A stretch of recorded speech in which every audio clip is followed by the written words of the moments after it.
မင်္ဂလာလာပါမိတ်ဆွေတို့ဒီနေ့ရှင်းလင်းတင်ပြချက်မှာတော့မန္တလေးလိုဒေတာမျိုးမှာရေချိုးခန်းလေးစောက်လုံးတဲ့အခါ professional contractor တွေတည်ထားတဲ့အဓိကအချက်တွေကိုဆွေးနွေးသွားပါမယ်မန္တလေးရဲ့ရာသီဥတုနဲ့ကိုက်ညီတဲ့ view ဟာဒီဘေကင်းကြီးစံနှုန်းတွေနဲ့မဖြစ်မနေလိုက်နာရမယ့်စောက်လုပ်ရေးကုတ်တီကိုအသေးစိတ်လေ့လာကြည့်ကြရအောင်စာစချဲမဲမန္တလေးရဲ့ကြီးမားတဲ့တဘာဝပတ်ဝန်းကျင်ဆိုင်ရာစိန်ခေါ်မှုတွေကိုပြောချင်ပါတယ်။နွေရာသီဆိုအပူချိန်က40ဒီဂရီစင်တီဂရိတ်အထိပြင်းထန်ပြီးမိုးရာသီမှာဆိုရင်စိုးထိုင်းစာက80ရာခိုင်နှုန်းအထိစံချိန်တင်မြင့်မားကျပါတယ်။ဆိုတော့ကဒီလိုကြမ်းတဲ့ရာသီဥတုတံကိုခါနိုင်ရင်ရှိဖို့ဆိုတာစောက်လို့ရေးသမားတွေအတွက်တကယ်ကိုအရေးကြီးတဲ့ချက်ဖြစ်လာပါတယ်။ဒီတော့အခုတင်ပြမယ့်အစီအစဉ်တွေကတော့ရာသီဥတုနဲ့ဥပဒေလိုက်နာမှုစံနှုန်းတွေနဲ့စပြီးရေပိုက်နဲ့ရေဖီးရလက်စစ်ဘေးကင်းရဲ့စိုးထိုင်းစာထင်းချုပ်မှုရေတန့်စင်ရေးနဲ့နောက်ဆုံးအနာဂတ်အသက်ချို့တင်ပြင်ဆင်မှုဆိုပြီးအပိုင်း6ပိုင်းနဲ့အကျဉ်းချုံတင်ပြသွားပါမယ်။ကဲအပိုင်း1အနေနဲ့ရာသီဥတုနဲ့ဥပဒေလိုက်နာမှုစံနှုန်းများနဲ့စလိုက်ကြရအောင်။မြန်မာနိုင်ငံစောက်လုပ်ရေးကို MMBC ကိုကြည့်မယ်ဆိုရင်ရေချိုးခန်းတစ်ခုဟာအနည်းဆုံး9ပေ6ပေအကျယ်နဲ့အမြင့်10ပေရှိရပါမယ်။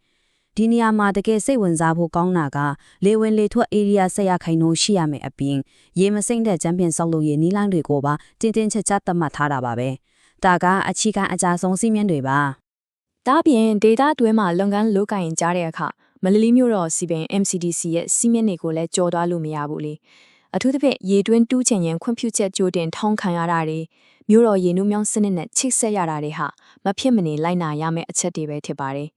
ပဝန်းကျင်မငြင်းညမ်းအောင်ဂယုစိုက်ဖို့ကလည်းအရေးကြီးတယ်မို့လား။ဆက်လက်ပြီးအပိုင်းနှစ်အနေနဲ့ရေပိုက်စနစ်နဲ့ရေဖီးအားအကြောင်းဆွေးနွေးကြည့်ပါမယ်။ရေပိုက်တဲ့ရွေးချယ်တဲ့အခါကုန်ကြစိမ့်နဲ့လက်တွေအတုံးပြုမှုအချိုးအစားကိုထိချတွက်ချက်ရပါတယ်။ရိုးရိုးရေအေးလိုက်နဲ့ရေနှုံးပိုက်တဲ့အတွက်ဆိုရင်ကုန်ကြစိမ့်တက်တာတဲ့ PVC ပိုက်ကိုအတုံးပြုနိုင်ပြီးမြဲရေပူလိုင်းတွေအတွက်တော့အပူဒဏ်ခံနိုင်တဲ့ PPR ပိုက်ဒါမှမဟုတ်ရေသွေးမြင့်ကျင်းနီပိုက်တွေကိုမဖြစ်မနေအစင်းမြင့်ထုံးဆွဲတင်ပါတယ်။နေရာမှန်ပစ္စည်းမှန်ထုံးတက်ဖို့လိုတာပေါ့။မန်လေးမအဖြစ်များဆုံးပြဿနာဘာလဲဆိုတော့ရေဖီးအားနေတာပါပဲ။ဒီပြဿနာကိုဖြေရှင်းဖို့ဆိုရင်အခုပြောပြမယ်အစင်း3ဆင့်ကိုလိုက်နာဖို့လိုပါတယ်။ပထမဆုံးအနေနဲ့ပမာဏကြီးမားတဲ့ခေါင်မိုးပေါ်ကရေတိုင်ကြီးကနေစမယ်။အဲ့ဒီကနေမှရေစုပ်ပတ်ပြီးတော့ဖီအားထင်းကြီးတွေအစင်းစင်းချိတ်ဆက်တက်ဆင်ရပါမယ်။ဒါမှဒါရေထွအားမှန်မှန်ကန်ကန်ရရှိမှာဖြစ်ပါတယ်။အခ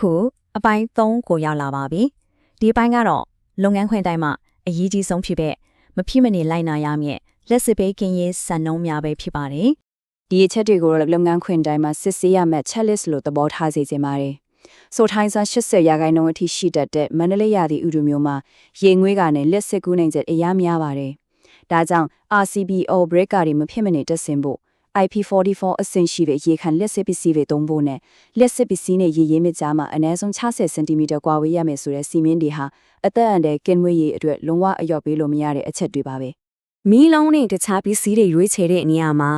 LED မီးတွေနဲ့လီထောပန်ပါတဲ့မီးတွေကအပူထုတ်လွှတ်မှုကိုတိတိတသားရှော့ချပေးပါတယ်။မန္တလေးလိုပူအိုက်တဲ့ရာသီဥတုမှာအခန်းတွင်းအပူချိန်မတက်အောင်ထိန်းထားဖို့က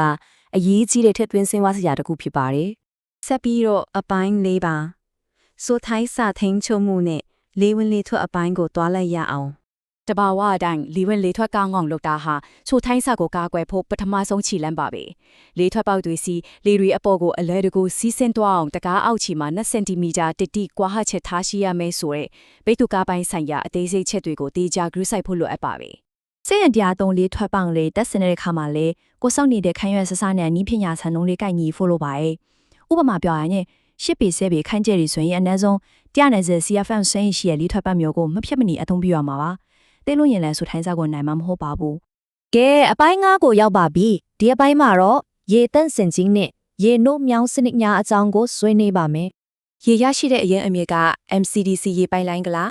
းဒါမှမဟုတ်ပေတရာကနေ300အထိ net တဲ့ကိုပိုင်ရေတွင်းကလားဆလာပေါ်မူတည်ပြီးရေတန့်စင်စနစ်ကိုရွေးချယ်ရပါမယ်။အခြေခံစင်စင်ရေစစ်ကိရိယာတွေအပြင်ဇီဝဆိုင်ရာတန့်စင်မှုအတွက် UV system တွေတောက်ရည်အရှင်အတွက်အရေးသွင်းမြင့် RO system တွေအထိလိုအပ်တယ်လို့အစိမ့်တွင်အကောင့်ထည့်ဖော်လို့ရပါတယ်။ရေနုမြောင်းစနစ်အသက်အရေးကြီးဆုံးကတော့၄လက်မကနေ6လက်မအရွယ်အစားရှိရဲ့မြေအောက် PVC ပိုက်တွေကိုသုံးပြီးဒီအချို့တရားရေစီးဆင်းမှုစီမင်းကိုတိတိကျကျလိုက်နာဖို့ပါပဲ။ဒီလိုတေချာတွက်ချက်တီဆုံးမတာရေနုတွင်းစီကိုရေစီးဆင်းမှုချောမွေ့ပြီးနောက်ပိုင်းဖြစ်တဲ့ကင်းစင်းမှဖြစ်ပါတယ်။နောက်ဆုံးအပိုင်းဖြစ်တဲ့အပိုင်း6ပါ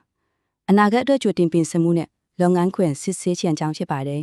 2026ခုနှစ်ရဲ့ဈေးဝက်ခန့်မှန်းခြေတွေရဆိုရင်အခြေခံစံနှုန်းအတိုင်းဆောက်လုပ်တာကနေအရေးသွေးမြင့်အဆင့်ရှိကူးပြောင်းလိုက်တာနဲ့တင် project ရဲ့တန်ဖိုးကတိတိတသာမြင့်တက်သွားတာကိုတွေ့ရပါတယ်။ဒါဟာ contractor တွေရဲ့ညနေဖောက်သေးတွေကို premium အဆင့်မြင့်တင်မှုတွေကန်လန့်ဖို့အခွင့်အရေးကောင်းတစ်ခုပါပဲ။ ဒါပေမဲ့ဒီလိုအရေးသွေးမြင့်အစစ်မြင့်တင်မှုတွေလောက်ပဲဆိုရင်တော့ဤပညာပိုင်းဆိုင်ရာစနစ်တကျကြိုတင်စီစဉ်မှုတွေလိုအပ်လာပြီပေါ့အထူးသဖြင့်အလိုလေးရောက်စမတ်အင်တာတွေအာယုံခံရေပိုက်ခေါင်းတွေဒါမှမဟုတ်လက်စစ်အားအများကြီးဆွဲရက်ရေပူစနစ်တွေတက်ဆင်တဲ့အခါလက်စစ်နဲ့ရေပိုက်လိုင်းတွေကိုကြိုတင်ပြီးတေချာတွက်ချက်ထားဖို့အထူးလိုအပ်ပါတယ် ။ဒါတွေအားလုံးကကျွန်တော်တို့ professional တွေအတွက်အလွန်အရေးကြီးတဲ့မေးခွန်းတစ်ခုကိုပေးသွားပါတယ်။အဲ့ဒါကတော့ကိုခုလက်ရှိချမှတ်တည်ဆောက်နေတဲ့လက်စစ်နဲ့ရေးပိုက်အခြေခံအဆောက်အုံတွေဟာ